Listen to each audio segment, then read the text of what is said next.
Bienvenue dans ce nouvel épisode de Beyond Marketing, le podcast de Sortlist. J'accueille aujourd'hui Julien Debicher, Managing Director chez Human37. Dans ce podcast, on parle de Customer Data Strategy. Plus concrètement, comment créer d'excellentes expériences utilisateurs grâce à la data. Julien explique que ça passe par deux piliers. La data collection, qui consiste à collecter les bonnes données au bon moment, et la data activation, qui consiste à analyser ces données et à les utiliser.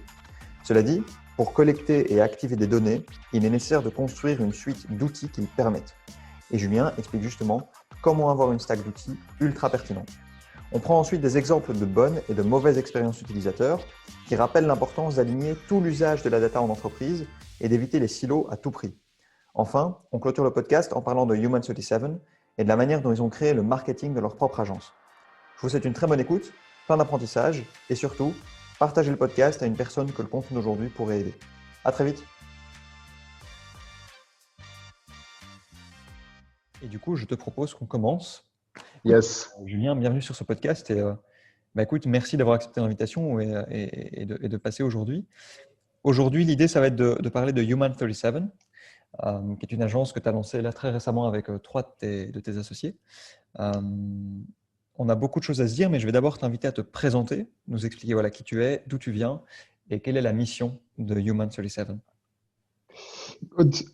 Du coup, merci déjà pour l'invitation sur le podcast, c'est cool. Alors, qui je suis? Donc, moi, c'est Julien. J'ai un parcours assez simple à comprendre. J'ai commencé à bosser pour Cemetis il y a en 2014, qui était une agence spécialisée dans tout ce qui est digital advertising et digital business intelligence, donc plutôt l'aspect média au niveau marketing. J'ai commencé là en tant qu'analyste, c'est là que j'ai rencontré en fait les trois associés avec lesquels aujourd'hui j'ai lancé Human37. Et voilà, parcours assez classique, on va dire, chez Cemetis, évolué au travers de toutes les différentes positions. Et j'ai fini par reprendre la gestion de l'agence et devenir managing director de Cemetis avec du coup Glenn et Max avec qui j'ai lancé aussi Human37. Qui eux étaient Director of Operation et Director of Technical Services. Et voilà, et puis à un moment est venu le temps pour nous de définir quel allait être notre next step. Et c'est là qu'on a commencé à discuter de s'associer, de l'idée de lancer une nouvelle agence, évidemment en se basant sur toute l'expertise et sur toute l'expérience qu'on a accumulée du côté de Cemetis et puis du côté de Forecast pour le quatrième associé qui lui avait commencé chez Cemetis et puis était passé plutôt côté data engineering, data science dans des projets cloud assez avancés côté Forecast et qui s'est fait racheter entre-temps par Devoteam. Et donc voilà un peu qui je suis et puis comment est-ce qu'on a décidé de lancer Human37. Et grosso modo, Human37, la mission, elle est assez simple. En fait, notre objectif est vraiment d'aider les marques à offrir de meilleures expériences utilisateurs à leurs clients. Et comment est-ce qu'on va faire ça? On va en fait aider nos clients, du coup, à définir, à designer, à implémenter et à activer ce qu'on va appeler leur customer data strategy.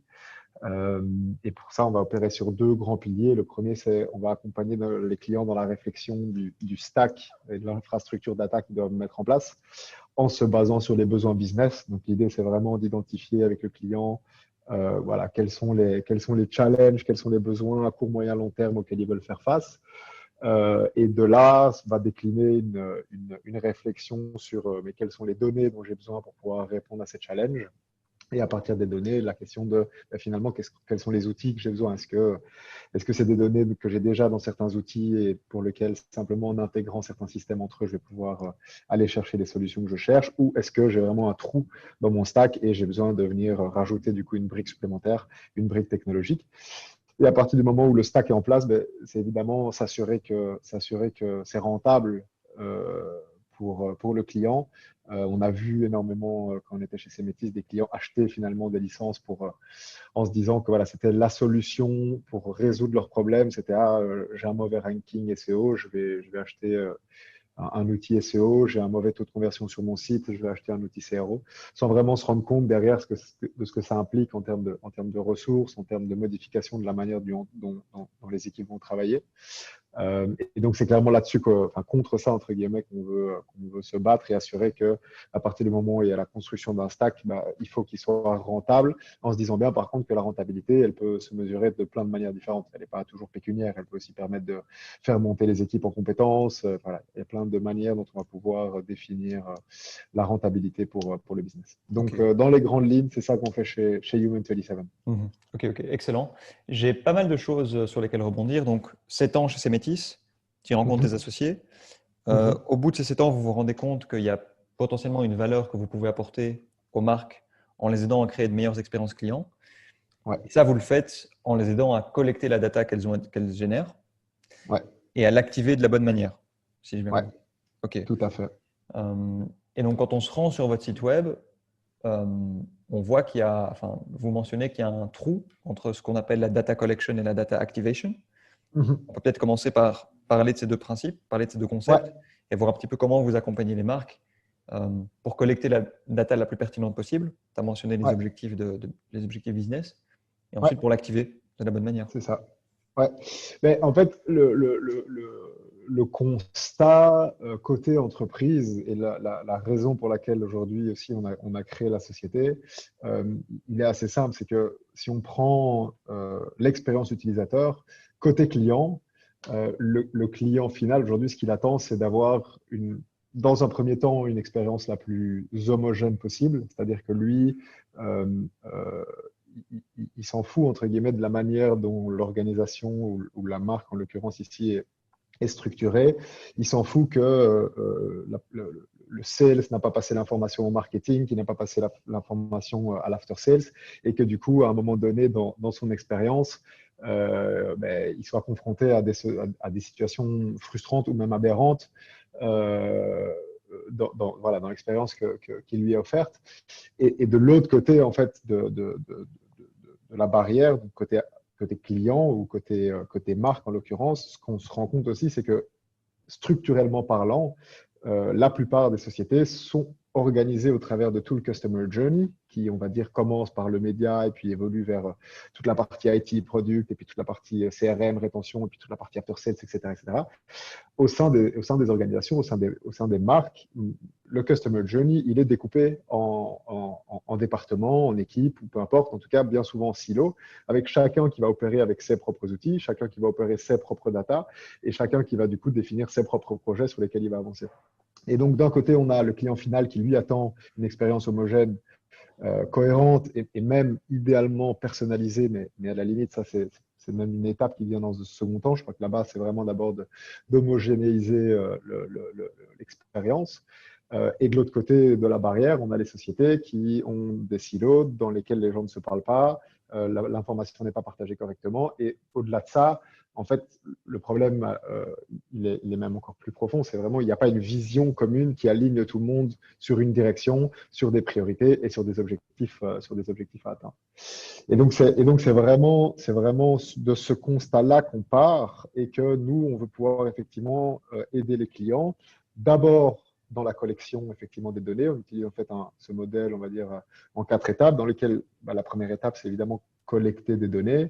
La deuxième, c'est unifier ces données, puisque à partir du moment où tu veux offrir une expérience cohérente à travers tout le Customer Journey à tes clients, et même dans un second temps, si tu veux pouvoir personnaliser l'expérience que tu vas offrir à un ou à plusieurs clients, parce que la personnalisation, elle ne se fait pas toujours en one-to-one, elle peut se faire pour des clusters de personnes avec des comportements similaires. Eh ben, il faut pouvoir unifier cette donnée. De ça, il faut pouvoir tirer, entre guillemets, faire les analyses nécessaires, tirer les insights qui vont apporter aux recommandations, qui vont servir à faire de l'activation. L'activation pouvant se faire au travers de plein de canaux différents. Tu peux faire de l'activation au niveau média, dans lequel tu vas augmenter la cohérence de ta communication, au niveau CRM, mais même sur ton application, sur ton site internet, ou tu pourrais même imaginer dans tes magasins, si tu as des magasins physiques. Donc l'idée, c'est vraiment de effectivement bridger aller au travers de ce cercle vertueux. Par contre, il y a 2 éléments qui sont importants. Le premier, ça doit être drivé par le besoin business. Et de nouveau, c'est là où nous, ce qu'on a vu énormément chez nos clients et qui explique un peu ce gap qui existe aujourd'hui entre la collection et l'activation, c'est qu'il y a beaucoup de sociétés, parce qu'il y avait des gens probablement qui étaient simplement engagés pour faire ce job-là, et donc c'était l'unique job, de s'assurer que le tracking était bien fait. Et donc, il y a énormément de sociétés qui traquent des données pour, entre guillemets, pas le plaisir de traquer des données, mais parce que tout le monde nous a dit que, ah oui, il y a plein de données, il faut les connecter, il faut les avoir à disposition. Mais après, il y a très peu de gens qui se posent la question de, OK, mais comment est-ce que de ces données, je trouve les insights, et comment de ces insights, est-ce que du coup, je mets en place les recommandations et je mets en place de l'activation qui va me permettre finalement de créer ce cercle vertueux. Meilleure activation dit plus de clients dit plus de données, et puis du coup, on tourne dans un cercle vertueux. Ouais, C'est vraiment ça l'idée qui est derrière, et le gap qui existe aujourd'hui entre le fait de collecter les données et le fait de l'activer. Parce que collecter pour collecter, bon, c'est très bien, mais l'un dans l'autre, ça n'a pas beaucoup de valeur ajoutée pour le business. Oui, c'est Ni ça. Et pour puis même à l'inverse, je pense que ça peut même faire du mal parce que tu as beaucoup de bruit, en fait. Et tu as tellement de données qui arrivent, tu sais même plus à quelles données il faut prêter attention, quelle donnée est Ouais, pertinente et avec quelles données il faut combiner justement pour pouvoir savoir quel canal activer et sur quel canal se concentrer, sur quel canal mettre du budget pour construire une meilleure expérience client. ouais. Et donc là, comme tu l'as mentionné, le truc, c'est de se revenir aux objectifs business pour savoir quelle est la data vraiment pertinente à laquelle il faut prêter attention. Exactement, exactement. Ça, c'est même encore, je pense, un autre problème, entre guillemets. C'est le fait qu'effectivement, aujourd'hui, euh, il y a beaucoup d'entreprises qui utilisent la donnée pour justifier leur choix au lieu d'utiliser la donnée pour définir leur choix. Et ça vient bien souvent du fait que euh, on ne collecte pas de la donnée pour répondre à un moment donné dans le temps à une question business. On collecte de la donnée pour collecter de la donnée. Et puis, on se pose la question de, OK, maintenant que j'ai ces données, qu'est-ce que je vais pouvoir tirer comme valeur ajoutée? Quelle analyse est-ce que je vais pouvoir faire, etc., etc. Donc, Mhm. effectivement, le besoin de partir de la question du challenge business, il est indispensable pour derrière s'assurer que on ne se perd pas en cours de route, parce que c'est vrai qu'aujourd'hui, il y a tellement de données qui sont à disposition. Et là, nous, on parle vraiment de l'entièreté du Customer Journey, donc on parle vraiment de volume assez important. Si on ne part pas d'une question très spécifique, on peut à tout moment se perdre en cours de route dans la mission qu'on s'est définie, quoi. Oui, c'est ça, c'est ça. Et tu aurais des exemples de questions qu'on peut se poser concrètement en tant que boîte Ben, il y a des exemples assez basiques. Il y a des exemples assez basiques qu'on va pouvoir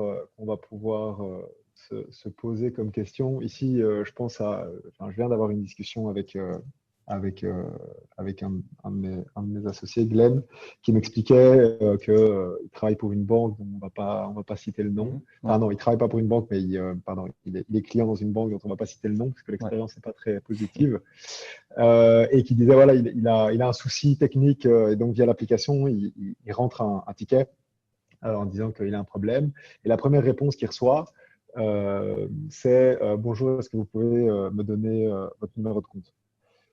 Ben, attends, je suis connecté dans mon application. À quel moment est-ce que tu n'es pas capable d'identifier à quel numéro de compte je suis associé? Enfin, il y a un moment Mhm. où tout ça n'est pas cohérent. Un autre élément qu'il a eu récemment, pareil de nouveau, son provider d'énergie, dont on paiera de nouveau le nom, qui lui envoie un mail en lui disant ah, ça fait un petit moment maintenant que tu es sur un certain plan. Ce serait bien qu'on planifie un call ensemble pour discuter un peu de ton plan et voir si on est toujours dans enfin, si c'est toujours le plan optimal par rapport à ta situation. Donc, il planifie ce call. Il a le call, la personne l'appelle. La première chose qu'on lui demande, c'est t'es sur quel plan? Ben, enfin, Ouais. vous êtes en train de m'appeler pour me demander, OK, peu importe. Et au final, la discussion se passe et en gros, ils lui disent, ah, mais en fait, tu es déjà sur le plan optimal, donc il n'y a rien à faire pour toi. Perte de temps, Et quoi. donc, perte de temps chez eux en interne, perte de temps clairement pour Glenn. Et en fait, je crois que ça montre très bien à quel point ici l'entreprise, elle veut être elle veut être customer-centric, donc elle veut se poser la question de comment est-ce que je peux aider le client, mais par contre, elle n'a pas du tout réfléchi à l'expérience qu'elle offrait et à la question de est-ce que ce que je fais est pertinent ou n'est pas pertinent, quoi. Donc ça, c'est des exemples, on va dire, très concrets de comment est-ce qu'on pourrait éviter ce genre de choses, mais ici, on est plus dans une dynamique de comment est-ce que je vais pouvoir être plus efficace dans les choses que je fais et pas dans qu'est-ce que je vais pouvoir construire en plus. D'autres questions qu'on pourrait se poser, ce serait typiquement ici, si on prend le provider d'énergie, ce serait de se dire, OK, moi, j'aimerais bien pouvoir prédire le churn ou pouvoir prédire le churn, en fait, améliorer la rétention de mes clients en étant capable de prédire les clients qui sont en risque de churner pour pouvoir prendre des actions en amont, que ce soit les appeler, que ce soit leur proposer un plan différent, que ce soit leur faire une campagne de médias, etc., etc. Et donc là, la question, ça va être, OK, tu veux pouvoir prédire le churn, mais quel type de données tu as besoin pour pouvoir faire de la prédiction de churn? Est-ce que tu as déjà ces données à disposition dans des systèmes? Oui, non. Ah, si tu les as déjà, comment est-ce qu'on les intègre? Comment est-ce qu'on unifie cette donnée et comment derrière est-ce qu'on crée les modèles pour pouvoir prédire le churn?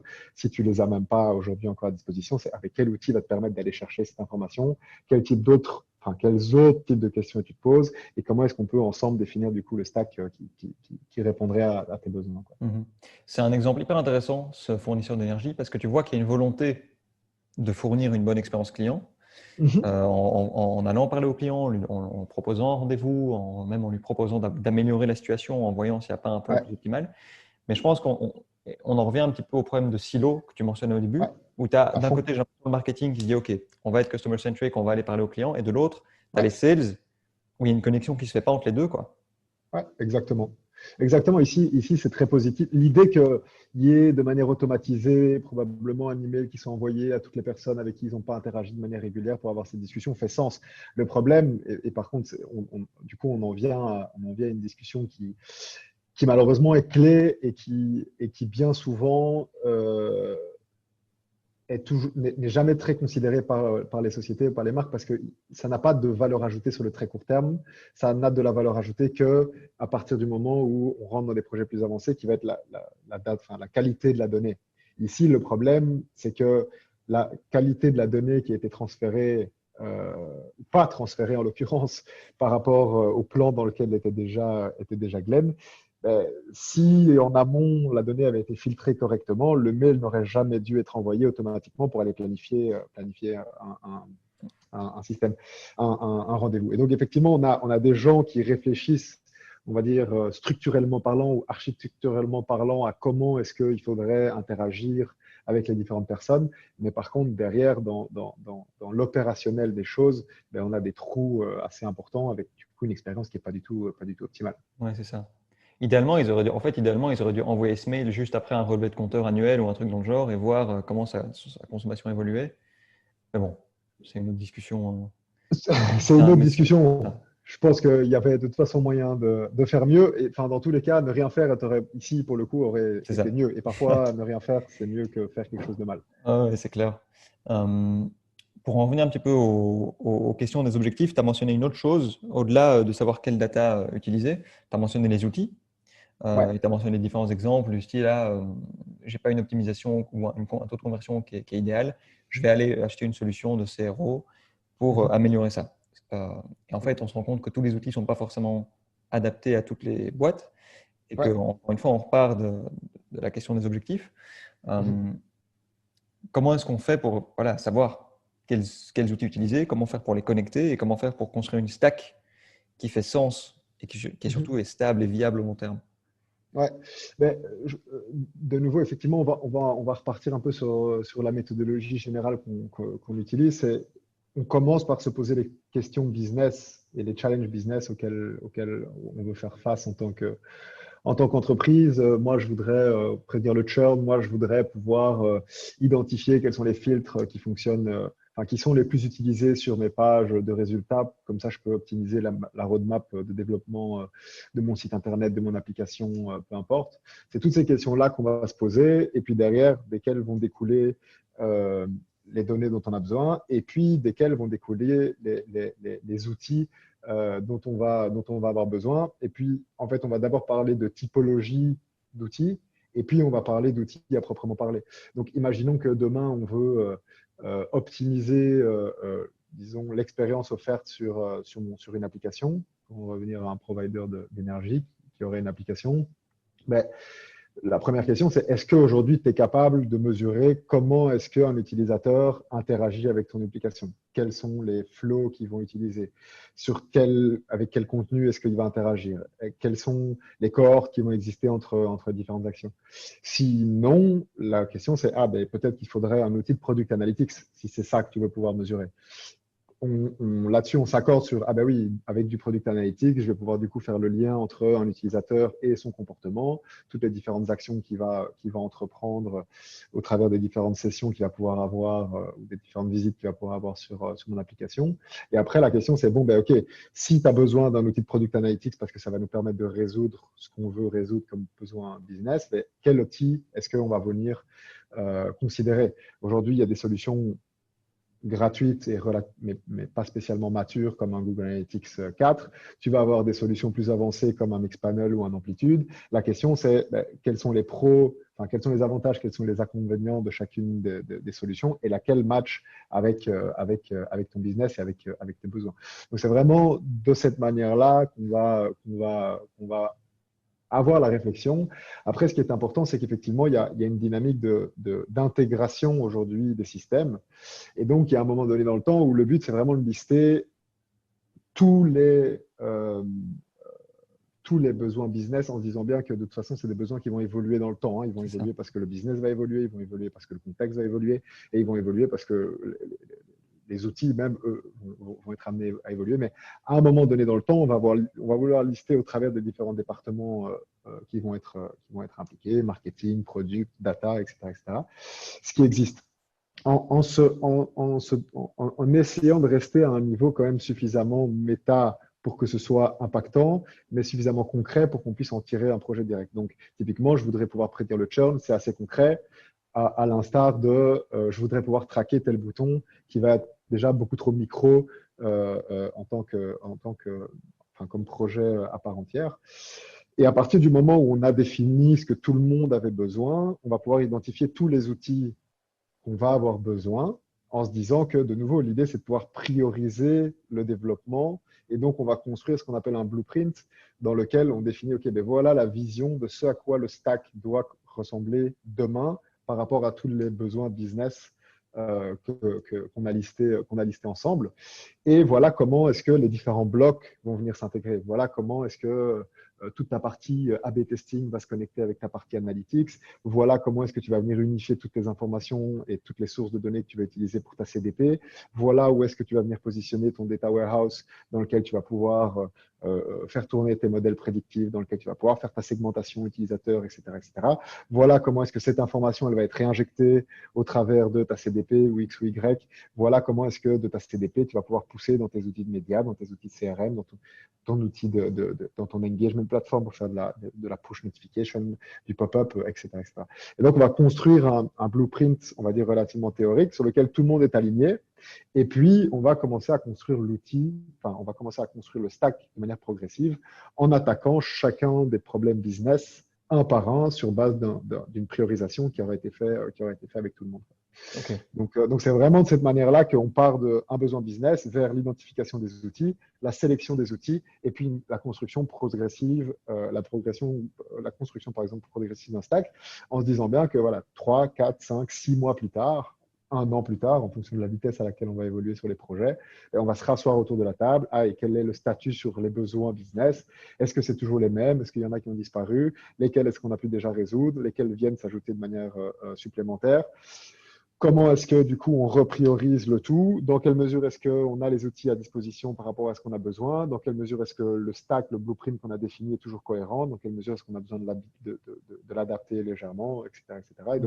Et donc, de toute façon, c'est un processus continu, c'est un processus itératif pour essayer de construire de la valeur, d'apporter de la valeur de manière rapide et continue. Mais c'est clairement quelque chose aussi de dynamique qui va être amené à évoluer au cours du temps en fonction du contexte dans lequel on évolue, qui, lui, ne cesse d'évoluer. Oui, c'est ça. Ta stack va s'adapter constamment aux objectifs que tu as. Et comme tu le dis, c'est itératif. Donc, admettons, tous les ans, tu dois te remettre autour de la table avec toutes les parties prenantes, se Ouais, reposer les questions de où est-ce qu'on va et surtout de qu'est-ce que ça a donné, cette stack, est-ce que ça a été efficace ou pas. Et ouais, tu ajustes au fur et à mesure. Et une autre chose que tu as exactement. mentionnée qui était intéressante, c'est qu'on y va étape par étape. Ouais. Donc, par exemple, d'abord collecter les datas. Quel outil nous permet de collecter les datas? Vous implémentez cet outil, vous Mhm. collectez, et puis ensuite, c'est étape par étape Ouais, pour atteindre les objectifs qui ont été cités, quoi. exactement. Et même dans un premier temps, le but est même d'essayer de travailler avec ce qu'il y a à disposition pour essayer de prouver la valeur du projet, pour pouvoir embarquer tout le monde dans la discussion. Parce que ce qu'on se rend bien compte aussi aujourd'hui, c'est que d'une manière ou d'une autre, étant donné que nous, on vient se positionner de manière holistique au sein de l'entreprise pour essayer de s'assurer que d'orchestrer finalement de manière globale au travers de tout le customer journey et donc au travers de tous les départements, une vision sur la stratégie customer data à mettre en place, et en fait, on se rend bien compte qu'on force un espèce de changement organisationnel, puisque nous, on demande à tout le monde d'être assis autour de la table et ce n'est pas spécialement quelque chose qui se faisait par le passé. Et donc, pouvoir mettre en place un POC ou deux POC qui va nous permettre de finalement prouver la valeur de manière relativement facile sans devoir acheter un outil, sans devoir implémenter un outil, mais en travaillant sur les données qui sont déjà à disposition, ça va permettre de rassurer tout le monde et du coup d'aligner tout le monde dans le besoin d'aller plus loin dans cette réflexion et Mhm. dans cette dynamique. Ouais, ouais. Ok, ok, ok. Juste POC, Proof of Concept. Proof of Donc, concept, ouais, ouais, ouais, ok, ok, ok. c'est ça. Et je reviens aussi sur CDP, donc Customer Data Platform. J'imagine que Ouais. c'est tous les outils que vous mettez en place pour collecter et activer la data. La CDP, en fait, aujourd'hui, tu dois vraiment l'avoir comme un outil qui va te permettre d'unifier. C'est deux choses, en fait. C'est plus de choses que ça, mais on va le Ouais. simplifier en deux choses. Un, c'est un data pipeline. Donc, ça Mhm. va connecter euh, entre des sources de données et des destinations. Les sources pouvant être ton site, ton application, je sais pas, ton CRM, ton ERP, tes bases de données internes, peu importe, et tes destinations pouvant être ton site aussi, si tu as envie, pouvant être tes outils médias, pouvant être ton CRM aussi, enfin voilà, Ok. un data warehouse, etc., etc. Donc c'est vraiment un outil qui va ingérer l'information, qui va la structurer pour faire en sorte que peu importe où tu vas vouloir la pousser en termes de destination, tu vas pouvoir le faire de manière cohérente et consistante. Ok. Et puis, ça, c'est la base. Et puis, on top de ça, ce qu'ils font, c'est qu'ils construisent, on va dire, des moteurs d'identification dans lequel le but est vraiment d'unifier, en fait, autour de un ou de plusieurs identifiants uniques, ce que chacun des utilisateurs va faire. En fait, ce qu'ils veulent pouvoir faire, c'est parce qu'il y a le cookie ABC, parce qu'il y a l'identifiant mail 1, 2, 3, 4, parce qu'il y a tel et tel identifiant. On sait que Pierre-Paul, il est venu sur le site, on sait qu'il est venu sur l'application, on sait qu'au niveau de CRM, il a fait ça. Et donc, ils vont vraiment, au sein de la CDP, construire ce qu'on appelle une vue 360 ou un golden record de tes utilisateurs avec tout ce qu'il a fait. Ah, il s'est connecté pour la dernière fois il y a autant de temps, il a ouvert son dernier mail il y a autant de temps, etc., etc., etc. Et ça veut dire qu'au sein de ta CDP, tu vas aussi pouvoir du coup créer des audiences. Ouais. Ah ben voilà, ça c'est tous les gens qui ont ouvert mon dernier mail. Et ce qui est intéressant, c'est que tu vas pouvoir injecter ces audiences au travers de tous tes canaux d'activation, donc de Mhm. n'importe quelle destination. Tu définis ton audience au niveau de ta CDP et puis tu la renvoies dans ton CRM, tu la renvoies dans Facebook, tu la renvoies dans Google Ads, tu la renvoies où tu as envie. Et sur cette base-là, tu peux être du coup cohérent et consistant dans ton activation, que ce soit au niveau média, au niveau CRM, etc., etc. Ok. Ok, ok. Hyper clair. Hyper clair. Euh, Avant d'aller plus loin, je résume un peu tout ce qu'on s'est dit. Donc, vous, Ouais, on parle des objectifs business d'une boîte. ouais, À partir de là, on se pose la question de savoir quelles sont les datas les plus pertinentes à collecter. Vous ouais, implémentez l'outil le plus pertinent en fonction de l'objectif et de l'entreprise en ouais. question pour collecter ces données. Vous les collectez, il y a une analyse qui est faite et ensuite il y a une Mhm, activation qui est mise en place mhm. sur base des insights qui ont été tirés de ces données. Exactement. Euh, Ouais. une fois que vous faites ces recommandations, ok, voilà, sur base de ces données qu'on a collectées, c'est telle et telle chose qu'il faudrait mettre en place. Euh, Est-ce que Human 37 va plus loin et aide ses clients et accompagne ses clients dans la mise en place de ces solutions, ou est-ce que vous vous arrêtez vraiment à la suggestion des solutions qui devraient être mises en place par l'entreprise? Ouais. Donc, de toute façon, nous, ce qu'on fait, c'est qu'effectivement, on accompagne dans toute l'intelligence, on va dire, qui vient en avant. On accompagne aussi dans la recommandation des actions qui vont devoir être mises en place et on accompagne dans la mise à disposition de la data, ou des segments, ou peu importe ce que ça peut être, pour les équipes qui vont être amenées à gérer opérationnellement les choses.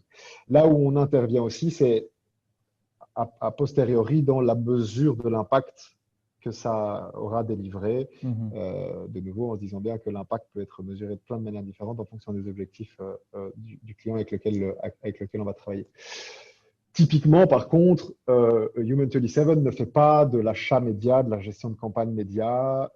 Voilà. Nous, ce qu'on va faire, c'est on va définir les audiences, on va mettre ces audiences à disposition des agences, on va injecter ces audiences directement dans un Facebook, dans un Google Ads, etc. etc. Mais derrière, c'est l'agence média avec laquelle le client va travailler ou en interne, si le client travaille en interne, qui va récupérer les audiences, qui va faire le setup, qui va faire l'optimisation, qui va faire le reporting. Et ensemble, on va regarder justement quel est l'impact de ce qui aurait été, livré. Au même titre que, ici, je parle de niveau média, donc réseaux sociaux, enfin, digital, etc., etc. Même chose pour le CRM. Ce n'est pas nous qui allons mettre en place les campagnes d'automation de CRM, etc., etc., qui allons les optimiser, qui allons écrire le contenu. Voilà, tout ça, il y a des agences aujourd'hui qui sont spécialisées dans tout ce qui est digital advertising, tout ce qui est automation, email, CRM, etc., etc. Nous, on veut être complémentaires à ces agences-là et on ne veut certainement pas être compétitrice avec elles. Donc, il y a toute une série d'éléments pour lesquels, effectivement, c'est recommandation et suivi de l'impact et pas à proprement parler, typiquement pour le média, la gestion des campagnes. Ok, très clair. Et du coup, une fois que la donnée a été collectée, l'analyse, vous la faites de votre côté, vous la faites avec le client, vous faites un reporting? Ouais, alors le but, c'est vraiment pour nous d'être le plus inclusif possible avec le client. On parle en interne d'insourcing, qui du coup est le contraire de l'outsourcing. Nous, à aucun moment donné dans le temps, on veut créer une dépendance vis-à-vis du Human27 et certainement pas être une black box par rapport à ce qu'on fait, etc., etc. Donc, bon, tu l'as bien compris, dans la manière dont on va définir et implémenter derrière cette Customer Data Strategy, on a besoin du client, on a besoin de sa compréhension business, on a besoin des différentes équipes dont on a déjà parlé. Et donc, par rapport à ça, toute cette méthodologie, elle est extrêmement inclusive puisqu'on va partir de zéro jusqu'à sa définition et on va le faire tout ça avec les équipes en interne. Derrière, à partir du moment où on a listé les différents challenges business auxquels du coup on va s'attaquer de manière progressive et itérative en fonction de la priorisation qui a été faite. Là aussi, notre objectif, c'est de nous attaquer à la première question, au premier challenge. Donc, imaginons que le premier challenge, c'est « Ah ben moi, je voudrais faire la prédiction de churn, comme on en parlait là tantôt. » Le but, c'est que nous, on puisse mettre en place tout ce qui doit être mis en place pour pouvoir y arriver, faire l'activation qui est liée à ça, définir si oui ou non ça apporte de la valeur à l'entreprise, et puis si oui, c'est aider les équipes en interne chez le client à reprendre la main sur ce projet pour qu'eux puissent l'intégrer de manière continue dans leur workflow, pour que ça puisse faire partie, entre guillemets, de leur quotidien, et que nous, on reste en support si jamais il y a des soucis techniques ou si jamais il y a un besoin de complexification ou si jamais il y a une question quelconque.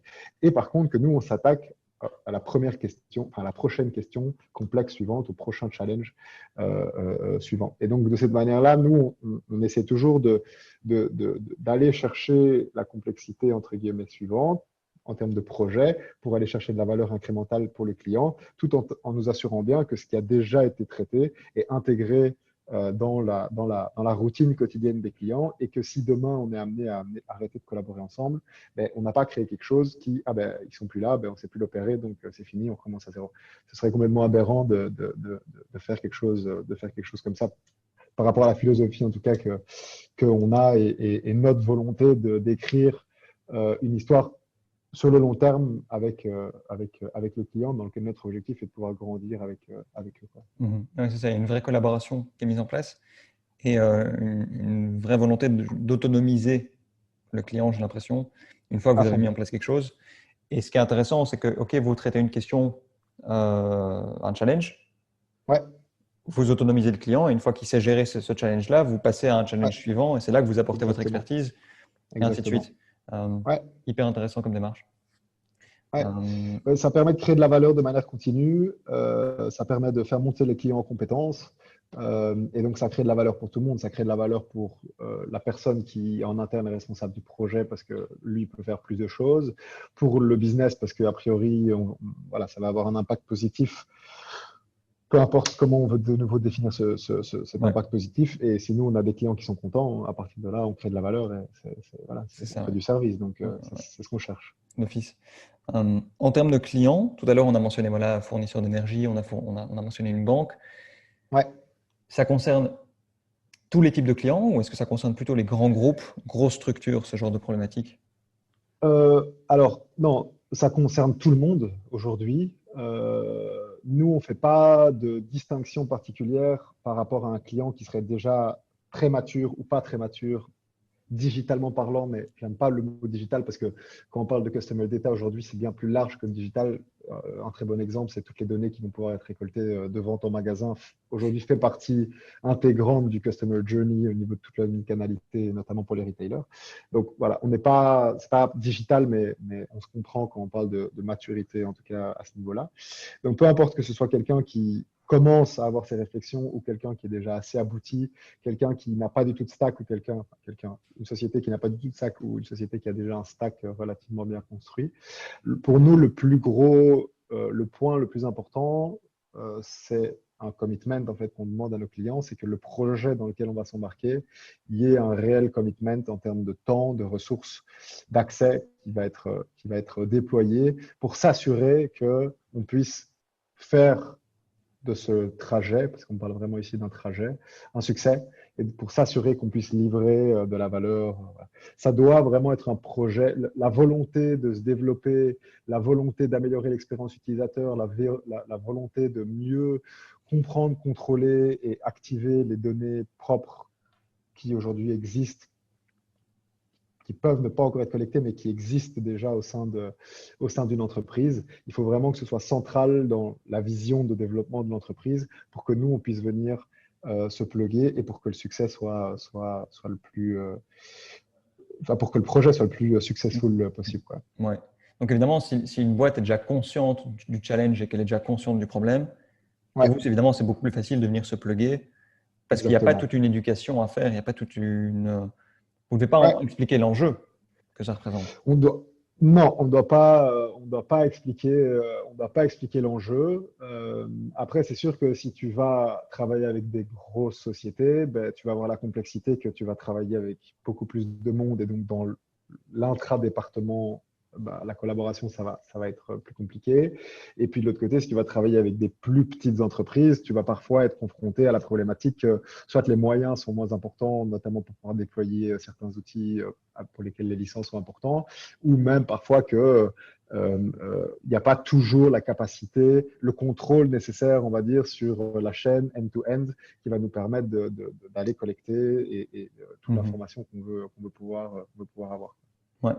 Et ici, d'expérience, est-ce que tu constates qu'il y a déjà une certaine maturité dans les boîtes avec lesquelles tu as pu échanger ou est-ce qu'au contraire, il y a encore pas mal d'éducation à faire Alors, par rapport le à ça? truc, c'est que ouais, nous, aujourd'hui, on se positionne de manière.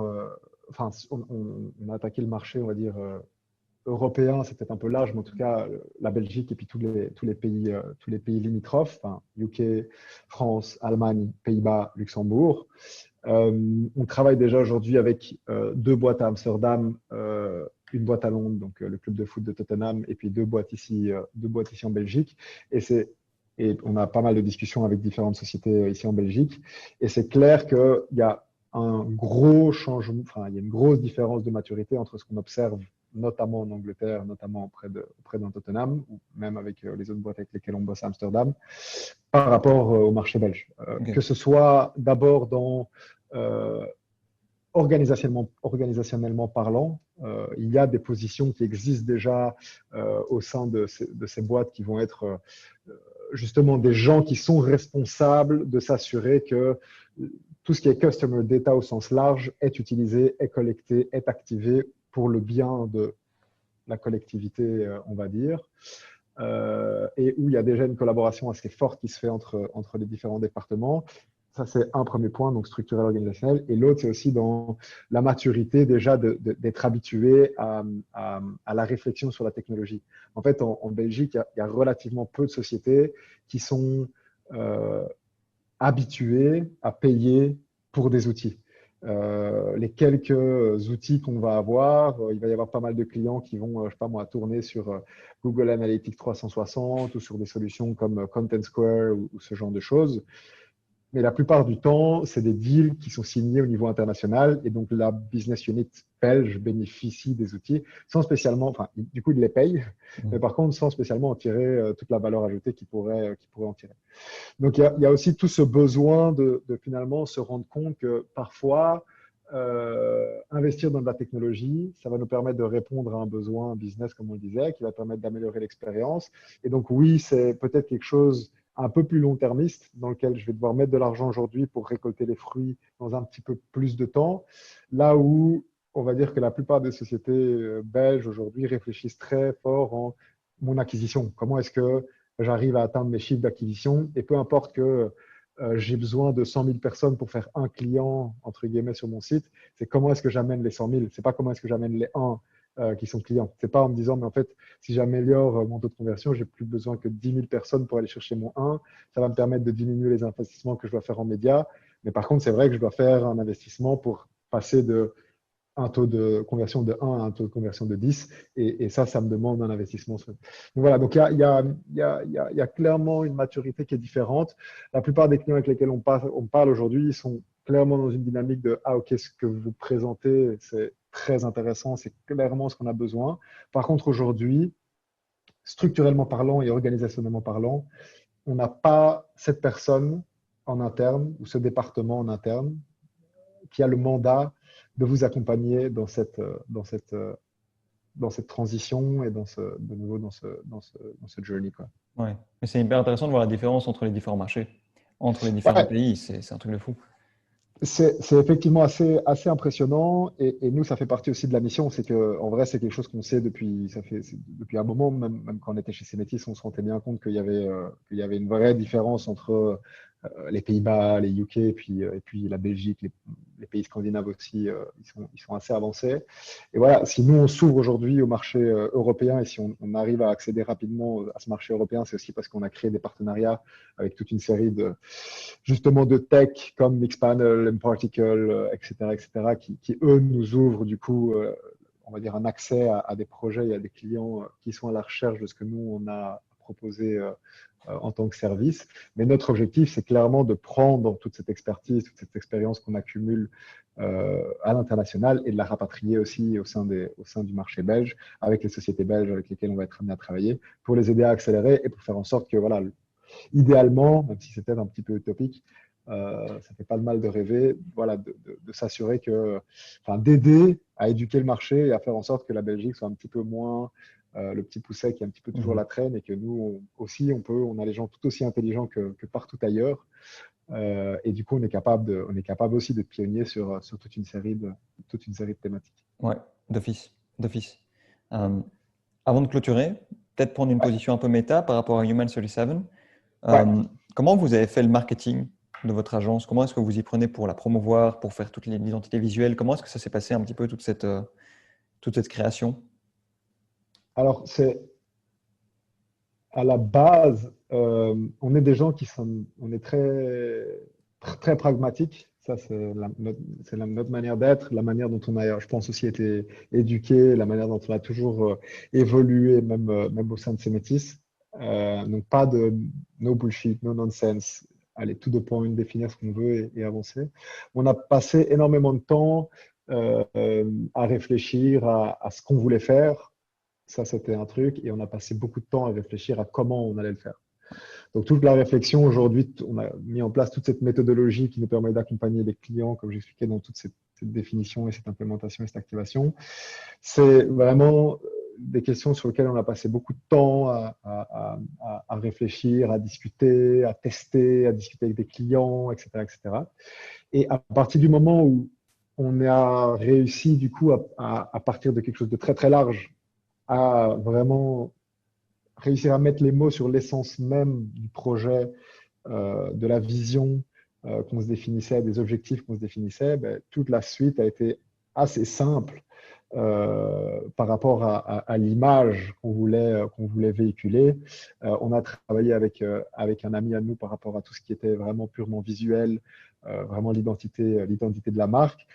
Mais dans lequel il y a énormément de cohérence par rapport à notre histoire. Donc, Human 37, et voilà, moi je l'ai expliqué, c'est aider les marques à améliorer le business. Et il y a deux gros piliers pour ça. Il y a le pilier technologique qui est représenté par tout le stack et les outils dont on a parlé. Et puis il y a le gros pilier humain dans lequel ben, voilà, un outil sans les personnes derrière, ça n'a aucun sens. C'est notre objectif de faire monter les gens en compétences, etc. etc. Donc dans le nom, ben, Human 37, ben, Human pour Human, et 37 pour la référence à l'histoire d'AlphaGo, qui était la première intelligence artificielle à avoir battu un humain au jeu de Go et qui, au mouvement 37 de cette première partie, enfin, de cette première victoire, avait pu anticiper beaucoup plus que ce qu'un humain pouvait faire et grâce à ça a pu gagner. Donc il y a plein de choses qui se sont mises en place de manière très très logique. On pourrait discuter longuement de toutes les spécificités visuelles qu'on a voulu intégrer dans la marque. Mais il y a vraiment plein de choses. Donc ça, c'est plus dans la manière dont visuellement, du coup, on a pu se construire sur base de l'histoire et pas dans l'autre sens d'essayer de construire quelque chose qui est nice, enfin, tu vois, qui ressemble à, en fait, qui est trendy. C'est pas notre objectif. Nous, on veut quelque chose qui va perdurer dans le temps.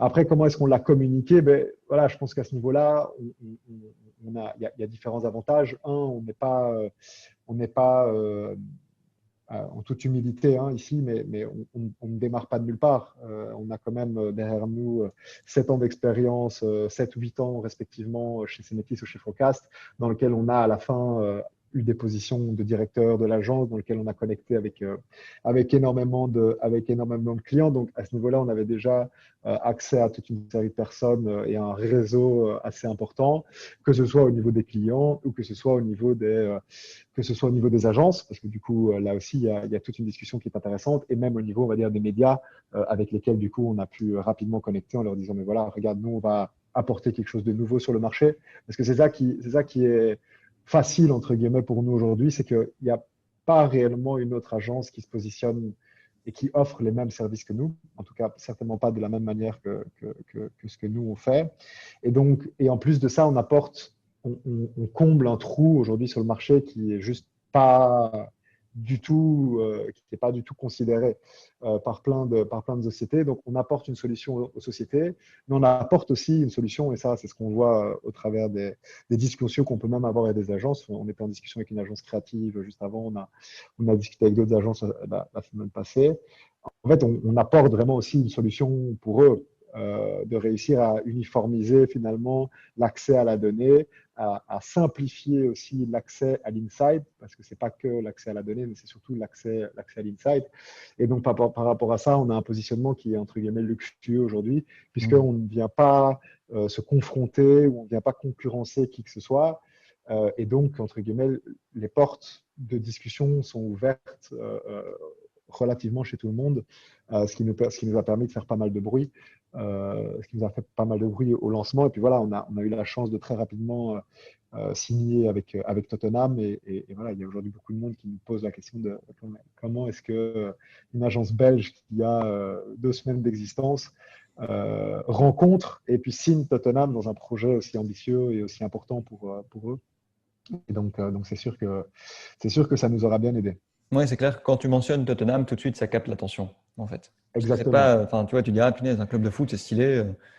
Tu te Ouais, demandes, et de même, tu te demandes comment est-ce qu'un club de foot s'est posé la question de savoir qu'ils allaient utiliser la data pour améliorer leur expérience client, mais quelle expérience client, etc. Donc, c'est vraiment un ouais, exemple qui capte l'attention et qui est hyper intéressant. ouais. Donc, c'est clair que c'est…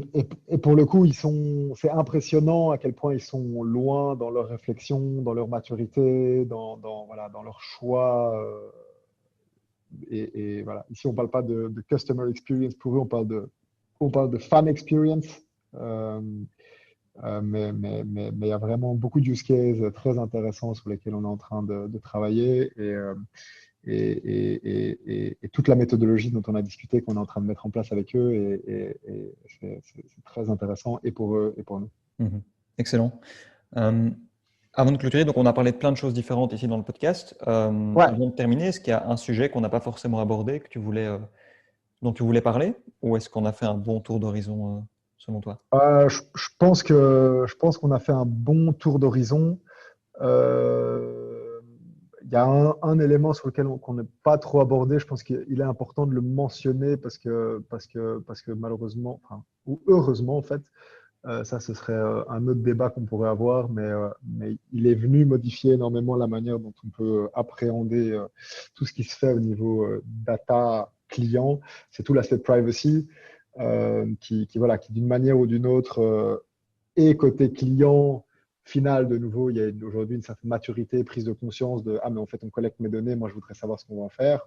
Et de l'autre côté, avec les tech providers, Apple et consorts, qui sont venus mettre des limites aussi pour aider finalement le client final à mieux comprendre tout ça. Et donc voilà, ce qui est important dans cette histoire, c'est que finalement, c'est peut-être pas une mauvaise chose. Enfin, la finalité de cette dynamique de restreindre, mais j'aime pas trop le mot restreindre, mais de mieux contrôler tout ce qui est relatif à la vie privée des gens, elle part d'un constat simple, c'est que la manière dont les données étaient utilisées était parfois pas très correcte. Et donc, en fait, l'objectif, c'est d'offrir une meilleure expérience utilisateur au client final. Alors oui, ça apporte certaines restrictions dans la manière dont on faisait les choses, mais si une marque fait bien les choses, il n'y a pas de raison qu'on ne puisse pas trouver les clés qui nous permettent de collecter, d'utiliser ces données pour améliorer l'expérience utilisateur finale.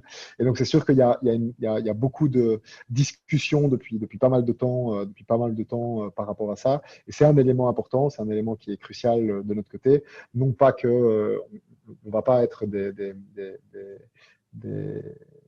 consultants légaux, on ne va pas donner des recommandations sur comment interpréter telle ou telle loi ou telle régulation. Mais par contre, on va vraiment faire en sorte de mettre à disposition tout ce qui doit être mis à disposition pour qu'une entreprise soit, on va dire, compliant avec ce qui doit être mis en place au niveau de l'utilisation de la donnée utilisateur au sens large, peu importe sa finalité. Oui, c'est ça. Donc voilà, c'est un débat important. C'était peut-être le seul qu'on n'a pas trop touché, mais je pense qu'on pourra en discuter longuement. Oui, c'est un énorme sujet et ça dépend, je crois, ça dépend déjà du marché sur lequel tu es basé. Je crois que ça dépend aussi de ton industrie, du type de données que tu collectes, comment tu l'utilises aussi. C'est large, quoi, hein, comme sujet pour être compliant. Ouais, c'est très, très, très large. Ouais, les Français sont nettement plus stricts encore que la Belgique, qui va être plus stricte que. Enfin, effectivement, il y a une complexité marché et il y a une vraie incompréhension aussi. Hein. Je pense qu'aujourd'hui, c'est pas les Google, Facebook, pour ne citer que, ne sont pas très clairs dans. En fait, eux-mêmes laissent un peu une zone de flou parce qu'ils veulent pas spécialement prendre une position. Parce que c'est pas spécialement leur responsabilité. Enfin, eux ne jugent pas que c'est leur responsabilité en tout cas.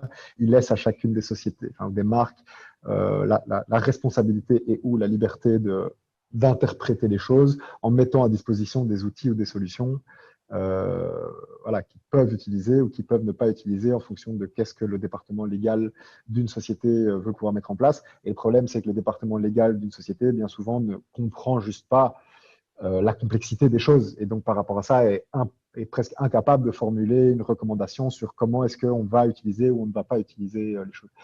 Et donc, je pense qu'il y a un vrai besoin, et c'est au travers de nouveau des projets qu'on fait, quelque chose auquel on essaye de s'atteler aussi, c'est un vrai besoin de démystifier un peu la complexité de la tech, de la data, pour la rendre accessible à tout le monde et pour éviter de la diaboliser.